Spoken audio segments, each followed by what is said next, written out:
Hello, I'm Barbara Lee Diamonstein. Welcome to Interior Design, The New Freedom. Today we'll be talking to design partners Bob Bray and Mike Schaible. In theory, Bray specializes in creative design, while Schaible is the man who runs the business. Why don't you guys tell us how it works in practice? Who does what? I think we're still trying to find out exactly how we do that. Well, what does it take to make a partnership work, let alone work well? It varies in every instance, really. I usually start the design. Mike comes over and says, I hate it. And then we sit down and work on the design. But what about the client? Where do they come into the decision-making process? We get along very well with the clients. But back to that other question, we've had some real problems in 10 years of business. It has been extremely difficult at times. Now, Mike is probably my best friend, family. I call him family at this point. But we've had some rough moments. Well, I would assume basically that any collaboration... two very strong egos. And he really did think that this was his business. And I really did think that this was my business. Now we do think it's our business. I saw that one. Well, do each of you ever use each other as a buffer zone between the firm and the client, for example? Oh, sure. I can imagine Mrs. Jones on the telephone earlier today, and there she is on the telephone for the 4th time because the carpenter has yet to show up, and you know that neither of you are getting on the telephone. I understand your position, but to whom does she turn to for relief under circumstances like that? She plays both. How does it work out? Depends on what's happening and who's been dealing with that certain part. Sometimes I'll refer her to Bob, or he'll refer her back to me. Or if it's something I really don't know, you just say, well, you'll have to speak to Bob, and by the time she speaks to Bob, she's cooled down. What was life like when you lived in small towns, very small towns? For example, Bob comes from Oklahoma and Mike from Colorado. Why don't we start with you, Mike? Okay, it's a town in Colorado, Akron, Colorado, 1,800 people, and I couldn't wait to get out. His mother was the mayor. The biggest influence on me at the time was my mother, and like we'd go home and move the kitchen from one side to the other, you know, the appliances. Spent a lot of time doing that. And I was real anxious to get out of town. Was mayor a full-time occupation? Oh, no, she was also a florist. Did you work in the flower shop? Not too much. We fought a lot. So. But then I went to the University of Colorado and studied interior design. And the head of the department had graduated from Parsons. So I came to Parsons. Was there a particular person or a circumstance that most influenced you? I idolized my brother. He was 8 years older and had major influence on my work now, leading me to design, actually.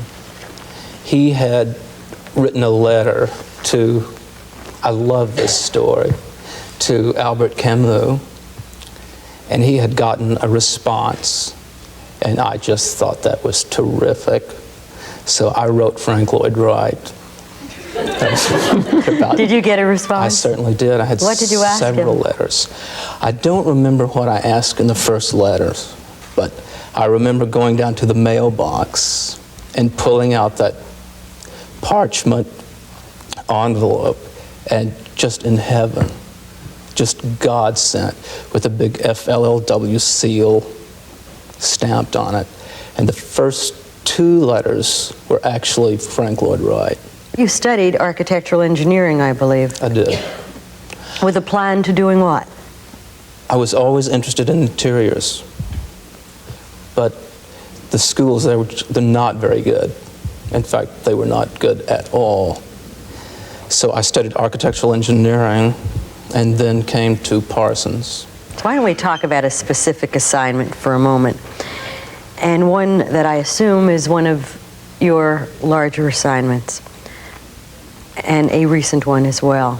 And that was the restructuring and design of a 2-story maisonette in a very grand and very old Park Avenue building that included in addition to a standard living room and a dining room and a kitchen and bath and bedrooms, library, bar, playroom, maid's room, all sorts of things that you redesigned and redefined the space. Because it appears to me that you set out to design not only rooms, but rooms within rooms. What was your intention? You just hit it. The rooms within rooms. People all talk about ultimately getting these great spaces and moving into the really large apartments. And we've seen this many times. They get it, they've got it, and they stay in the little back room, the little library, the sitting room off the bedroom. The large spaces are just untouched.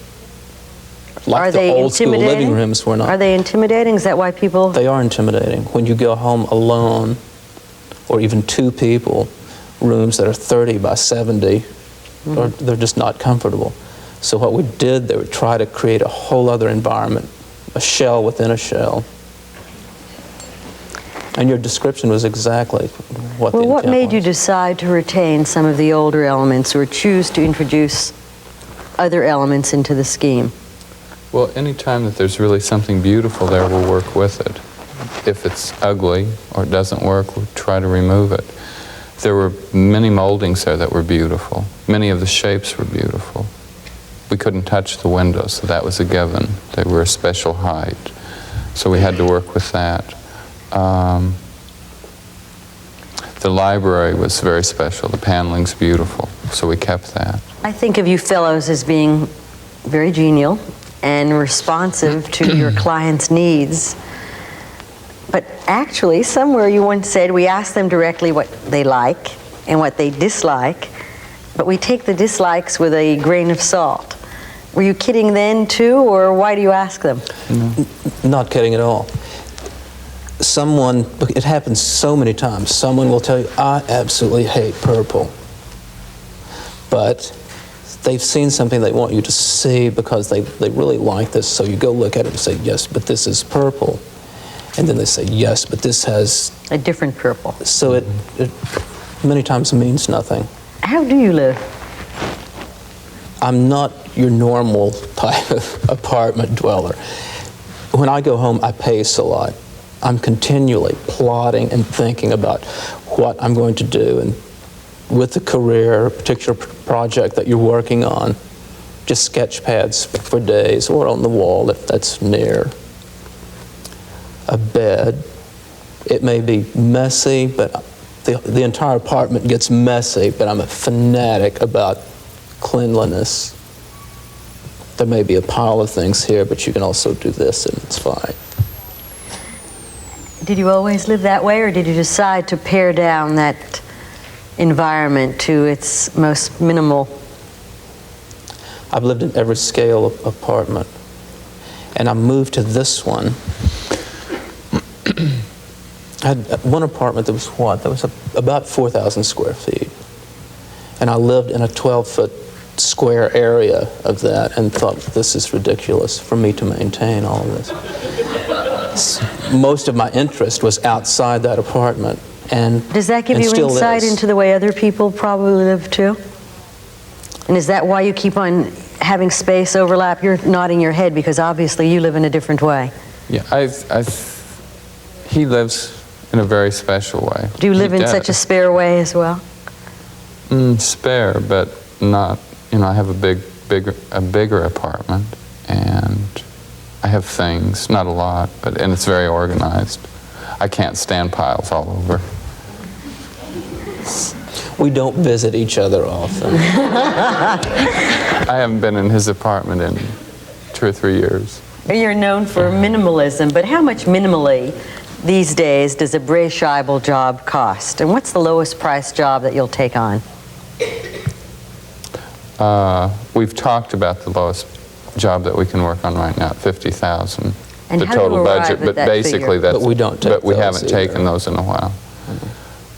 Fortunately, our business has grown, and we've been able to do this. We're now working on a job that's $1 million, $500,000. What does a client get for $1 million? Everything. They deserve everything, and they must have everything. No, but They you. get a couple of designers that are under their feet from the crack But of the thing dawn. is, you have to realize that someone Well, where who. does the money go? Let's say we were talking about a specific job. Where does the money go in $1 million job? We get totally involved in the architecture, remember. If you have a triplex that has 100 windows, and the client wants new windows and good windows and pivot windows and soundproof windows, that's $150,000 right there. The same thing with the through-the-wall air conditioning and heating units. So we've done nothing really to make our 8x10 glossies look good, but you've spent a lot of money just in the mechanics of an apartment. A kitchen these days is, a good kitchen is about $50,000 to $75,000, and it's easy for it to be $150,000. But I don't understand why a kitchen costs $50,000. It seems to me that a refrigerator, when last I looked, cost several $1,000s, and the best stove must cost the same thing, and I guess some air vents and some cabinets. How does that all add up to cost so much? I do this myself every time. Okay, but you also have to go back to the architecture. Many times in old buildings, you open them up, the plumbing's gone, the electric's gone. So you have to do all new electric, all new plumbing. So a lot of the costs are really hidden costs, and as yet, we really haven't talked about the role of an interior designer. Incidentally, do you call yourselves interior designers? Are you decorators? Are you space planners? All the above. We And call not, us- not fussy about the title. But I would say we Some people basically are. refer to ourselves as interior designers, but we do all of the above. What's the difference between an interior designer and a decorator?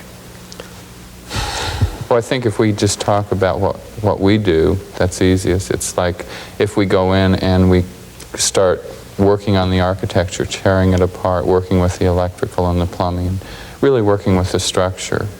Or we could go in and we could do a decorating job where we go in and apply things and move in furniture, but not really get involved in the structure. It's Or the- basically a process that never is defined very well. But for me, it's easy. They overlap. Decorators do design work, designers do the work of a decorator. If you need a dining chair in your dining room, you can go out and do wonderful selective buying and purchase something, and you're basically, that's decoration to me. Or if you can't find what you need, you design a chair, and that's simply designing. In that Park Avenue apartment, you not only designed the space, you also decorated it. But you modified what is the color scheme that we usually identify with you, gray and black and white. And you modified it to include some softer tones, and it is actually a very luscious vanilla and pink and taupe. And in fact, a very mellow version of what your usual palette is. Why did you choose to do that? Is that a change in the direction of your design and your approach? I think it's many things. One of the things in the beginning with the budget is you try to spend the money the best way possible. And if it's a low budget and you think of maintenance, you think of all these things. When you have a larger budget, you can start going into some other materials. But some of the low budget jobs that we did in the beginning, you pick the best materials you know. I don't think anyone really knows how the whole high-tech and the minimalism things really came about for many of the best designers. For us, we were very traditionally trained. I love antiques. We know a lot about antiques and about period design. We went to Parsons in the days where you would sit on a little folding stool all day long, once a week in the Metropolitan. Very bizarre. And trace the shell motif of Really? a very good Queen Anne chair. And you learn to love those things, to the point that when we started working, our jobs, we were making things out of nothing. Someone who would come to you with, $9,000 to do a two-bedroom apartment. Yet we had been trained to Not so love, funny to me. to love quality. So of course you could not touch a reproduction. We just simply wouldn't. And the high-tech components, it was a whole body of work that was untapped, yet they were real. Each item was real. Do you They still were use, good. now that you're in the They were high-budget excellent. area? Absolutely. Do you still use high, for example, what are some of your favorite Bray Scheibleisms of high-tech? That's not the way it comes about. Then tell us how it does. It's when you're working on this plan and you see here's a problem, and yes, that would solve this problem very well. So it's a That's specific simple. solution to a specific problem, but there must be some devices or whatever, or design effects that you particularly like, either in hardware or in furnishings that you use, for example, the gray carpeting. Well, one of the things that came about that we used a lot of in a flower shop that we did, it was one of our first jobs. Wasn't that your very first job, the Yes. flower shop at the General Motors building? For terrestris, and the ceiling was all hung in steel grating. And we've used steel grating over the years for Subway kind of subway grating. For convector covers and all. And I guess we did become known for using this. I know that you work closely with clients throughout the planning and execution of a project. Do you ever require or insist or urge that they get rid of the furnishings that they've had before you start the job? Yes. How do you do that? No.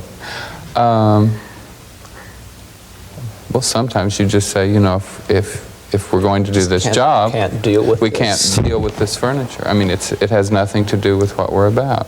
I mean, it's not hard and cold. It's you work into it, and but it is true. There's no way if they have an ugly What's an group ugly? of furniture or something that just has nothing to do with what our space Well, is. how'd they come to you in the first place? Well, they've either been to a space or they've seen our publicity, and even at that point, we ask them to come to our office for the first meeting, and we show them our portfolio, and we talk about what we do. We basically do not talk about their job at all. We just talk about what we've done and what we're about and how we work. If they're interested, the next step would be to go to their apartment and to see it and see what they're about. Specifically. And then if you're interested, how do you This decide? is very important, and a lot of people don't realize that. They think, oh, if we're interested in you, but it's a two-way, because it's a long, long road. How long does the average job take nowadays? About a year.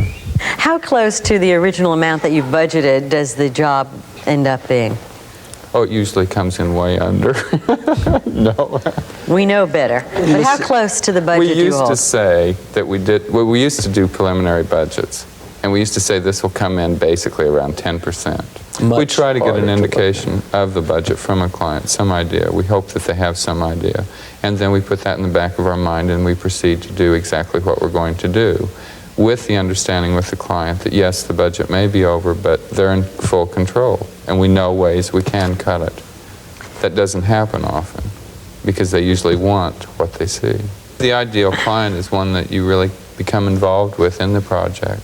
There's a great deal of input from the client. How does that and work?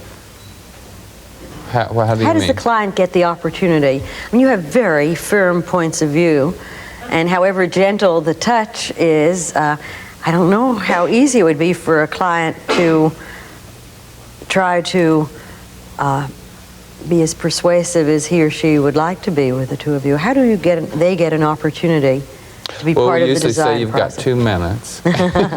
No, it happens. We start talking. They may say something about, I don't think that works. I'm not sure about that. And my immediate reaction is, well, then go to hell. But I have to keep cool, and Bob's thinking, and then I start thinking, and you think, they're right. And what happens many times, it ends up better because of this input. Most of the complaints that you get are valid. Right. The client's solution is usually terrible. But they know there's something wrong with it, and it's up to you to resolve it in a more aesthetically pleasing way. You very often do not place furniture against walls. You do place paintings, however, leaning against walls. Why do you prefer that to hanging them? It's not really a preference. It's just one of the alternatives that I do like. And that usually happens because someone said, oh, you know, I like what you did there, can I do that here? And you just simply say yes. But what happens when the client neither has a terrific collection of paintings or lives in a room that has floors like a castle, and like many people, particularly in urban centers, live by choice or necessity in box-like buildings that are, in the end, uninteresting in the beginning, uninteresting spaces? What do you do then? We have many examples of that right here in the city, in the new apartment buildings. You know, they have low ceilings, they have ugly windows, very boxy rooms, small rooms. How do you resolve the uninteresting space then? It's really working with the architecture. You know, moving walls or changing the shape or trying to play up the window or the view. Working in these buildings is really a struggle if you want to give it any kind of uniqueness. But oddly enough, if you really labor over that plan and keep looking at it, you can find some relationship between that window and one column, and you get a glimpse of an idea. And it's amazing what can come out of those simple things. What's the job that you've done that is most satisfying to both of you? I think one of the jobs is the job you were talking about, the Park Avenue apartment. That's one example. Was it because of the scale, let alone the end result? But well, it was the scale, it was the client. You know, it's doing something that you really like and it works. I mean, it's built the way you want it, and you're pleased with how it's built. You end up, the clients are pleased, you end up friends with the client. You know, you've done that with many of your clients, haven't you?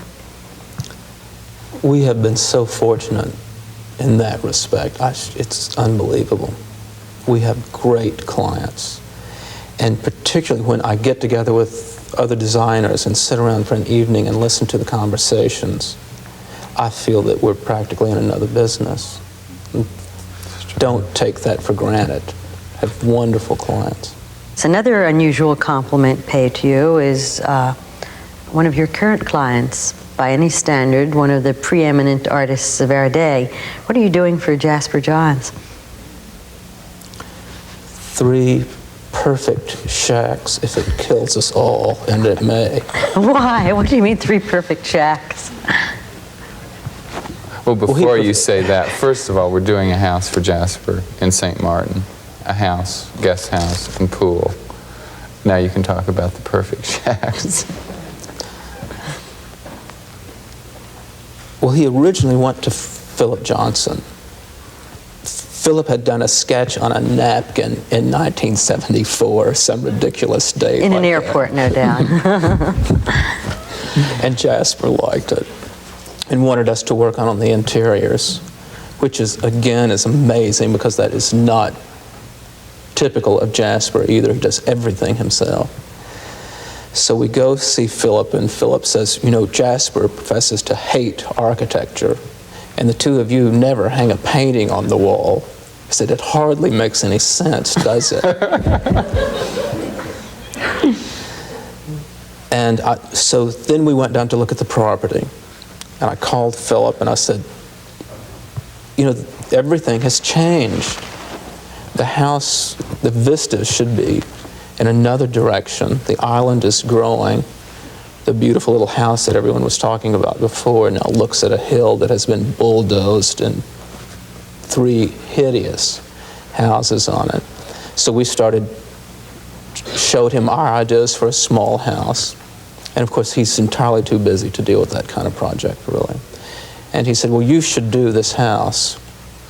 And I said, great, we will do this house. And Jasper agreed as well. Mm-hmm. I've known Jasper for a while also, so he agreed. And Jasper said, I don't care what you do as long as you don't do anything I don't like. Well, what is he getting? 3 perfect shacks. Well, can you describe them for us? What's the material? What are the interiors like? Just stucco. And how do you design a building in a sunny, warm climate that has lots of sunlight for someone, you know, the core of one's being relating to works of art that are fragile to light conditions, which obviously affects what you will have to design. Well, basically, the only area there we have to worry will be his studio, where he will work. I'm sure he will not hang his work there. He's not known to do that. What is the exterior? Stucco, White it's stucco. plain stucco house with tile roofs, tile floors. It's a handmade Mexican dried in the sun tile. What color? It's a beautiful, beautiful dusty pink with an occasional chicken footprint or a dog footprint while it was drying. Being social fringe that we are, you meet a lot of very famous and important people, and many times you're very disappointed in just the character of the aura of this person. And Jasper is exceptional. The first time that I met him was his little house in Stony Point. Everyone was already out on the rear terraces. If I can use my arms, it's sloped like this, and the house sits here. And the back is covered with barn doors that all open. So when they're open, you're up in the treetops. And there is a deck out in these treetops. Jasper was cooking 5 different types of mushrooms that he had collected himself, Together with John Cage. who appears later in the story. Sorry. And cooking them 5 different ways. He's talking to Merce Cunningham and Louise Nevelson about design, and he's giving John Cage a haircut and beard trim. And I thought, the salon is still going, and I like what I see, and I'm glad I'm invited, and I hope I fit. I worked very hard at it. May I thank you, Bob Bray and Mike Schaible, for your unusual candor and for your very thoughtful replies. Thank you so much for being with us today. I'm Barbara Lee Diamonstein for Interior Design, The New Freedom.